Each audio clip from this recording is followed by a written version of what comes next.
Welcome back to Dubbzi Bricks for another episode of building the Onyx Cinder in Lego. In the last update, we discovered a way of making these engines stay upright. They're not sagging, and it's been like this for several weeks without me touching it, and they're all still looking good. So happy with that technique that we're using there.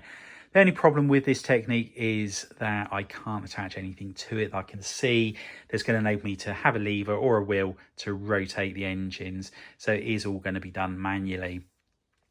I have had a few suggestions in the comments about certain cogs and pieces to attach to it, but unfortunately none of them are, there's no way of me attaching any of them to this support beam without amending the design of it, which then loses the strength, which then causes further problems basically. There was one comment that if I could add something circular around the beam, I could then put a wheel with a tyre onto it so that the tyre's touching the circular bricks, and then when you turn the wheel, that then helps to rotate the centre beam. And that is something that could potentially work if I can build something around this section here. And I have got a 2 wide gap just down there, which I could build the bricks around. So that is something I will possibly look at doing. One thing I do want to do though in this update is get the front engine mounts all in place. So the same as what we've done at the back there, we'll have the front engines, but they won't be connected if I can help it, because obviously I've got to have the corridor coming up through the front of the vessel there. So that's what we're going to start off by working on. And one other thing I do need to double check is how far apart those engines need to be. At the moment, I'm feeling like they're just a fraction too close together, but this is something that's easily rectifiable. I can easily amend the size of those with very little disruption. So without further ado, let's get the bricks and plates out. Let's get building. And the first thing you need to do is amend the engine support strut here. Need to go over to the same technique or a very similar technique to what we've done on the back engines there. That way I can then use the same technique for attaching this to the front of the vessel.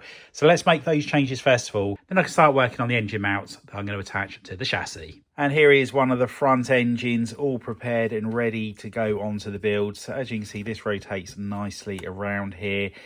What I will do is I'll put something up against this, and then that will wedge this part in between so that there's no movement from side to side on the actual engine there.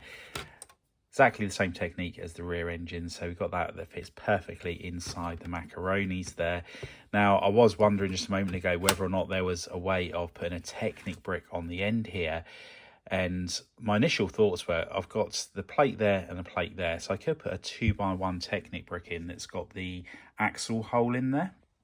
I could then put a cog on the end of it, and then that would be a way to rotate the front engine. So I thought, this could possibly work. But then I remembered the problem you have with a Technic brick is that the hole is not in the center. There's a bigger gap at the bottom than there is the top, so it won't actually work, unfortunately.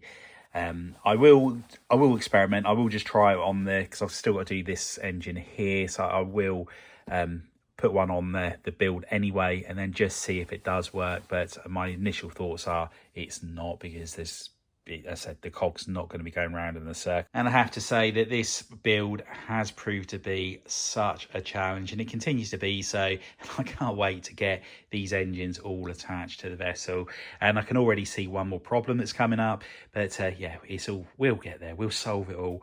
First of all, we need to attach the engines to the front of the fuselage here, and there is a lot of movement here. The support stand is quite back here, the display stand, sorry. It possibly could do with coming forward and attaching it to this one here. So that is something that I'll have a look at doing. I did quite like the idea of it being more central. I am hoping though, once I've built a lot more up along here, that I'll lose the potential droop that we're going to have at the front here due to the weight of the engines. As you can see, when you push the front down here, the middle bit pops up just a little bit. So it might be a case of putting something sideways along there, as we've done with the support arms, to help with the strength of it. So yeah, first of all, we're going to attach the engines onto here. We'll worry about the sagging, drooping and everything else further down the line. But with the rear engines, I'm going to need to drop those down by about 3 bricks, I think. I think these sections here need to be resting on that. I think that's going to be a little bit better looking, more accurate. The centre beams here, they need to be in line with the front engines. So if I do drop them down, then I know that it is in the correct place. And the challenges are really here. This engine is so heavy that it is just sagging massively. And even if I hold this up it is still sagging by quite a few degrees. So I think the only way I'm going to get around that problem is by connecting the two engines together. Now, at the moment, we've got this hole here, which was for the ramp. And I don't think that's in the right place. I think the ramp's going to probably come up more back here somewhere. What I'm thinking the best thing for me to do at this moment in time is to detach the front engine that we put on here, remove the Technic connections which are holding the display stand in place, take that apart, disconnect the engines at the back there, take that off the structure, and then rebuild this centre part. I think that's going to be the best way forward. I think it's going to be a lot quicker than the way I'm going at the moment. At the moment, I'm just stripping bricks off, trying to get this attached, and I'm going to be building back around it. And you keep finding you've got parts in the way. So I think the easiest way for me to do it is, to start again on this, because I'm going to have exactly the same problem at the back. I'm going to be dismantling parts of it to get it all back together. So that's what I'm going to do. It shouldn't take too long because it is quite a simple structure down the middle. And once I've got the front end here sorted, again, building back is going to be really simple as well. So let's start off by doing that. And then once I've done so, I'll check back in and we'll show you what we've done. And there we have the engine mounts lowered into the fuselage a little bit more, and the front end here is at the same height. Now, the one problem we have got is due to the sheer weight of the back section there's very little connecting it all together at the moment. So again, I just need to work out how I'm going to get it all strengthened up. I'm going to continue the support beams along the top, and hopefully that's going to help massively with that, as well as some diagonal beams going across as well. So we'll carry on building it up and hopefully we'll make something work here. And making some good progress here with the fuselage of the ship. I've lowered the display stand down by about 3 bricks, which has made it feel so much better. Beforehand, it just felt just a little bit top heavy. I'm sure it wasn't going to be the case, but when I was adjusting everything, I thought, well, I might as well do so. I have changed the way it's all connected as well. So that has meant that I needed to make a couple of amendments, and the biggest change is I've only got 2 rows of Technic bricks here. Previously I had a 3rd row on which was facing downwards. However, I was finding that there was a lot of places where I couldn't get it connected properly due to the new layout that I've got on here. So I've gone against having the 3rd layer there, and I'll work out how I'm going to have the inverted slopes or have the studs pointing downwards on the bottom at a later stage. Now, this does feel very strong.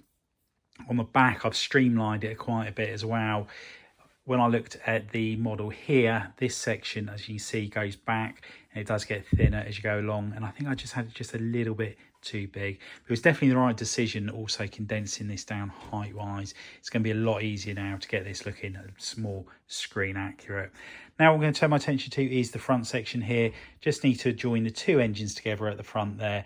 So I've put these arches in here as well. This is just purely for strength. It's having to keep everything nicely together and supported, but we've still got plenty of room in here where I can get my hands to attach the 2 engine mounts together.